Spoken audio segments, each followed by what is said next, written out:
Hi guys, good day. So in this video, I'll teach you how to make a biopesticide using only 3 ingredients. We have here wormwood or makabuhay, or in Bisaya it's called panyawan. And we have here lemongrass or tanglad, and we have here perla soap. So don't forget to subscribe to my YouTube channel and click here to subscribe. Step 1, we're gonna cut this wormwood into small pieces.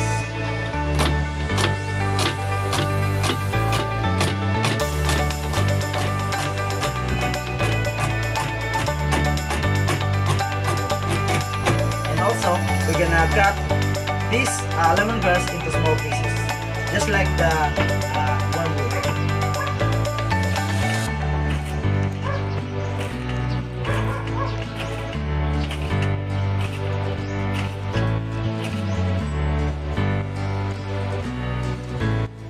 After we cut those 2 ingredients, we will put it in a cauldron with full of water.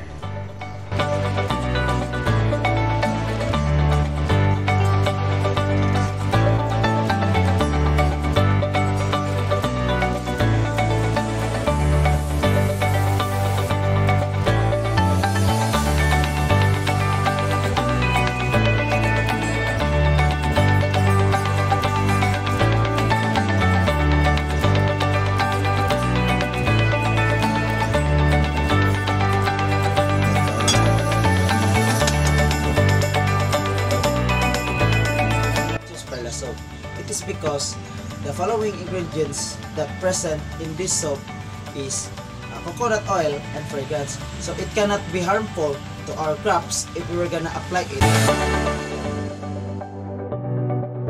So the blue ternate in the water is just an optional to have a bluish color in the water.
Finished product natin, no? So ayun, so nakagawa tayo ng isang 1 liter ng biopesticide.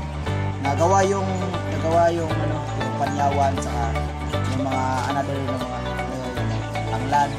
So ayun, so don't forget to subscribe sa aking YouTube channel